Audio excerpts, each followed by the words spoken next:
അവൻ ഈ മണ്ണിലേക്ക് വന്നത് അവന്റെ ആഗ്രഹം നിറവേറ്റാനാ. പക്ഷെ നീ ചെയ്തതോ അതിന് നേരെ വിപരീതവും. പിന്നെ എന്റെ കുട്ടിക്ക് ഇങ്ങനെയൊക്കെ തോന്നിയതിൽ കുറ്റം പറയാൻ പറ്റൂ? എന്റെ ദേവി, തമ്പിയേട്ടനൊന്ന് വിളിക്കട്ടെ.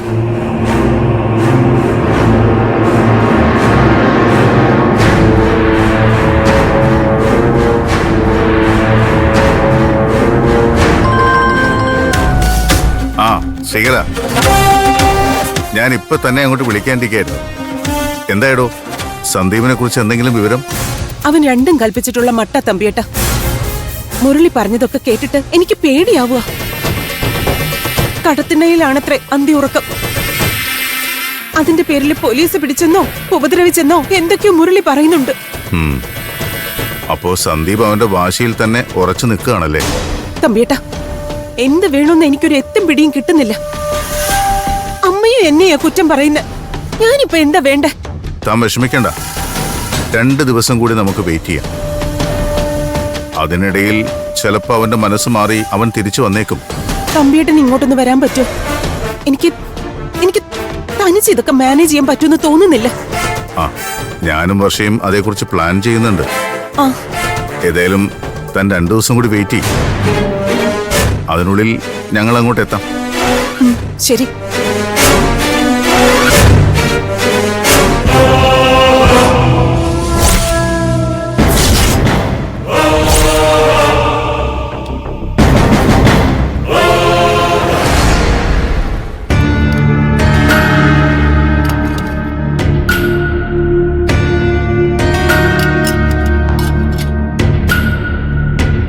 ഹലോ,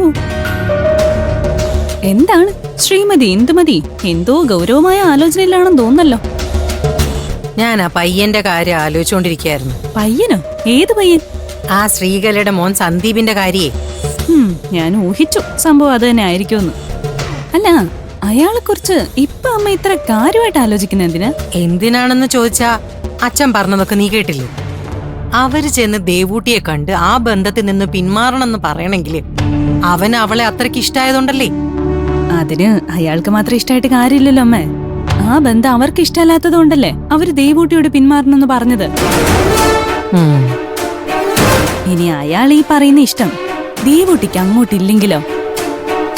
അങ്ങനെ വരാൻ സാധ്യതയില്ല. അവക്ക് അവനെയും ജീവന് തുല്യൻ സ്നേഹമാണെന്ന് ഇന്നലത്തെ കൊണ്ട് എനിക്ക് മനസ്സിലായി. അവനെ എന്തോ അപകടം പറ്റിയെന്നുള്ള സ്വപ്നം കണ്ട് ഇന്നലെ രാത്രി മുഴുവൻ എന്തൊരു ബഹളമായിരുന്നു അവളിവിടെ. വെളുക്കുന്നിടം വരെ അവള് പൂജാമുറിന്ന് പുറത്തിറങ്ങിയിട്ടില്ല. അപ്പൊ പിന്നെ ഇഷ്ടമില്ലാഞ്ഞിട്ടാണോ ഒരാൾക്ക് വേണ്ടി ഇങ്ങനെ പുലരും വരെ ഇരുന്ന് പ്രാർത്ഥിക്കുന്നേ? ഓ, അതിനിടയിൽ അങ്ങനെ ഒരു സംഭവം ഉണ്ടായോ? അത് ഞാൻ അറിഞ്ഞില്ല. ഇനിയിപ്പോഴേ അവര് തമ്മിൽ അത്രയ്ക്ക് ഇഷ്ടമാണെങ്കിൽ പോലും അവരടഞ്ഞു നിൽക്കുന്നിടത്തോളം ആ ബന്ധം നടക്കില്ലെന്ന് ഉറപ്പല്ലേ? അങ്ങനെ അങ്ങ് ഉറപ്പിക്കാൻ വരട്ടെ. അവരുടെ മോൻ നമ്മളെ കൊച്ചിനെ പറഞ്ഞു മോഹിപ്പിച്ചിട്ടല്ലേ. അപ്പൊ പിന്നെ ഈ കാര്യത്തില് അവർക്ക് അങ്ങനെ പെട്ടെന്ന് ഒഴിഞ്ഞു മാറാൻ പറ്റില്ല. അപ്പോ അമ്മയ്ക്ക് ഈ കല്യാണം നടത്തണം തന്നെയാണല്ലേ? മോളെ, ദേവൂട്ടി ആ ഗഗൻ കെട്ടിയാലും ഈ പറയുന്ന ശ്രീകലയുടെ മോൻ സന്ദീപ് കെട്ടിയാലും എനിക്കൊരുപോലെയാ. പിന്നെ ആ ഗഗനേക്കാളും നല്ലത് ഈ പറയുന്ന സന്ദീപ് തന്നെയാ. അയാളെ ആളൊരു ശുദ്ധനാ. പോരാത്തതിന് ഗഗനേക്കാളും മുടിഞ്ഞ കാശുണ്ട് അയാളുടെ കയ്യില്. അയാള് വിചാരിച്ച നമ്മുടെ ഈ ബാധ്യതയും കടവും ഒക്കെ പുഷ്പം പോലെ തീർക്കാവുന്നതേ ഉള്ളൂ. അങ്ങനെയൊരു സാധ്യതയുള്ളപ്പോ നമ്മൾ വെറുതെ മിണ്ടാതിരുന്നിട്ട് കാര്യമില്ലല്ലോ. നേരെ മറിച്ച് ആ ഗഗനാണ് ഇവളെ കല്യാണം കഴിക്കുന്നെങ്കിൽ പിന്നെ അവന് നമുക്കൊരു ബാധ്യതയാവും മാറും. അതുകൊണ്ട് എങ്ങനെ ആലോചിച്ചാലും ശ്രീകലയുടെ മോനെ കൊണ്ട് ദേവൂട്ടിയെ കല്യാണം കഴിപ്പിക്കുന്നതാണ് നമുക്ക് സേഫ്. പക്ഷെ ഞാൻ നോക്കിയിട്ട് അതിനുള്ള സാധ്യത വളരെ കുറവാ. ആ സ്ത്രീ ഇതിന് സമ്മതിക്കുന്ന എനിക്ക് തോന്നുന്നില്ല. സമ്മതിച്ചില്ലെങ്കിലേ സമ്മതിപ്പിക്കണം. അവിടെയാ നമ്മുടെ മിടുക്ക്. അതിനെ നമ്മൾ മാത്രം വിചാരിച്ചിട്ട് കാര്യമില്ല. ദേവൂട്ടി കൂടി മനസ്സ് വെക്കണ്ടേ? അതും കാര്യമാ.